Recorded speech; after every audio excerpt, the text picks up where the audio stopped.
But the good news doesn't stop merely with Israel's strong military. It continues with Israel's strong economy. It's a tremendously strong economy.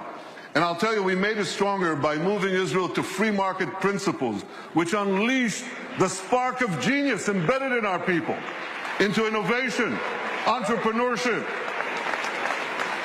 And there's a revolution taking place. This couldn't happen at the better time. Look at the 10 leading companies in 2006. 5 energy companies, one IT company, Microsoft. And a mere 10 years later, 2016, a blink of an eye in historical terms, it's completely reversed. 5 IT companies, 1 energy company left. The true wealth is in innovation. You know these companies, Apple, Google, Microsoft, Amazon, Facebook. Guess what? They all have research centers in Israel. All of them. Major research centers. And they're not alone. There are hundreds more. And there's a reason. Something is going on. It's a great change. You want to hear jargon? It's one sentence. This is a terrible sentence, but I have no other way to say it. It's the confluence of big data, connectivity, and artificial intelligence. Okay? Did you get that? Yeah. You know what that does? It revolutionizes old industries and it creates entirely new industries. So here's an old industry that Israel was always great in, agriculture. We're always good in agriculture. But now we have precision agriculture. You know what that is? See that drone in the sky? He's connected to a big database. And there are sensors in the field. And in the field, there's drip irrigation and drip fertilization. And now we can target, with this technology, the water that we give, the fertilizer that we give, down to the individual plant that needs it. That's precision agriculture. That's Israel.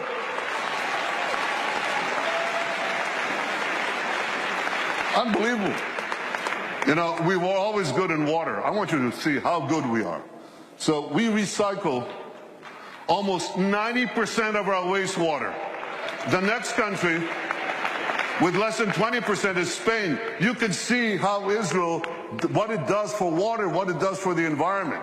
So when you take these two things, agriculture and water, and the other technologies that we apply in both, we can change the world. We are.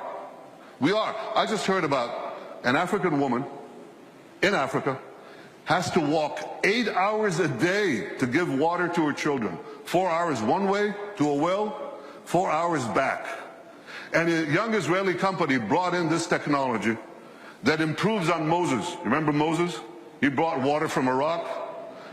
They bring water from thin air. They bring water to Africa, to millions of people in Africa. Israeli technology. And I was just recently in India. That's my friend, Prime Minister Narendra Modi. Great friend. I'm showing him cherry tomatoes. This is in Gujarat, India.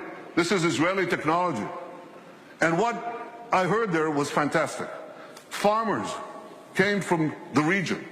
There's an experimental farm there and a place where Israel gives technology know-how to Indian farmers. 65% of India's population are farmers.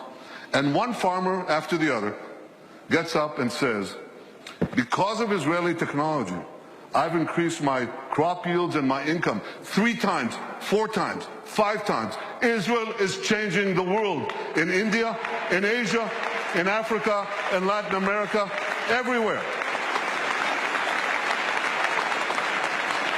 These are the old industries. Now they're new industries. Israel is literally, how can I say this? Israel is literally driving the world. I'm talking about autonomous vehicles. Israel is a world leader in autonomous vehicles. 500 tech companies that sprang out almost instantaneously. And one of them, Mobileye, up there on the left, was just sold to Intel for the paltry sum of $15 billion. But the interesting thing is, that Intel said to them, here are the keys to our 30 worldwide autonomous vehicle businesses. You run it. Israeli technology is driving the world. And one last industry, there are many more, but one more that you're all familiar with. You have bank accounts? You should. Okay.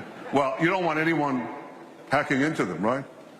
Or into your cars, or into the planes you ride. You need cyber security. Everybody needs cyber. Israel has become a world leader in cyber security. Look at how much they invest in the hundreds of Israeli startup companies, tremendous companies. But here's another factor that you should know. Israel's population is how much? Who knows? Class? 8 million. It's closer to 9, but it's about between 8 and 9 million. That's correct. And what percentage of that is of the world's population? Oh, come on. It's 1/10 of 1%.